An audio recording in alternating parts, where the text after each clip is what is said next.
Revelations from NSA whistleblower Edward Snowden.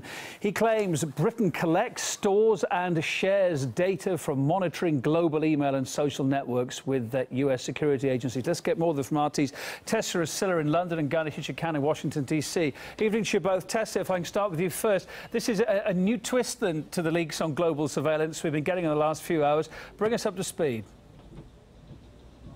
Certainly a new twist, and it reveals a vast and encompassing program operation in place by the GCHQ here in the UK. It shows that they had been collecting and storing vast quantities of information ranging from Facebook posts to phone calls, as well as even internet histories. Basically, they have had access to fiber optic cables that carry the world's phone calls. If you remember, even the NSA said that they did not record phone calls, but according to these latest revelations by Edward Snowden, that up to 600 million quote-unquote telephone events last year were recorded a day by the GCHQ. You can imagine the vast amount of data that they are now able to tap into, to store and to analyze and share with the US's National Security Agency, or the NSA. And if you look at the documents that Snowden had provided, the titles of some of the main components were Mastering the Internet or Global Telecom Exploitation. Clearly, there's no doubt as to what the objectives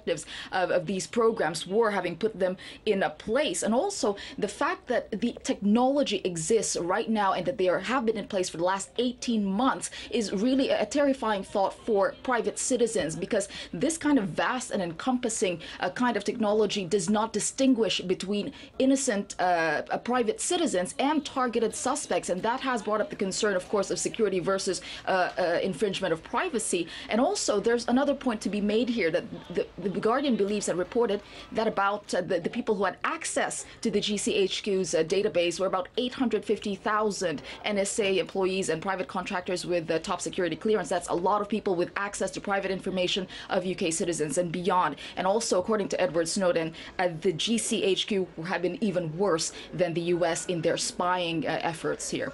Tessa Asilla, thanks for that. Let's go to Washington now. Our correspondent GCHQ's there.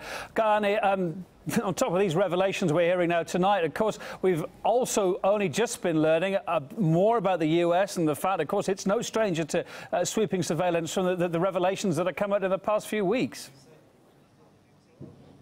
Well, Kevin, these revelations, of course, reveal the scale of and the scope of cooperation between U.S. and British intelligence services, which doesn't come as a surprise. We knew about the NSA's intercept station at Menwith Hill in North Yorkshire in the UK. We knew that the U.S.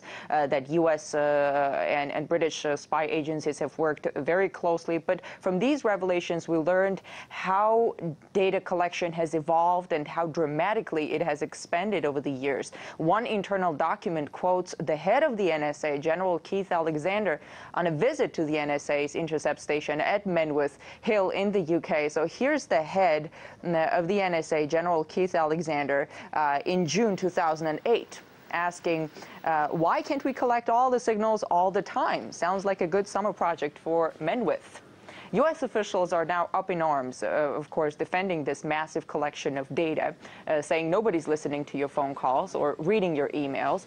They say it's the metadata that they're interested in, the call logs showing who called whom, from which location, and for how long. But as Tessa was reporting, Edward Snowden's revelation showed that they have an easy access to content as well. Snowden also claims that the FISA court, basically the secret the FISA court in the U.S. basically rubber stamps warrants for that kind of information gathering. And the documents showed that the FISA court lets NSA use data snagged, quote-unquote, inadvertently.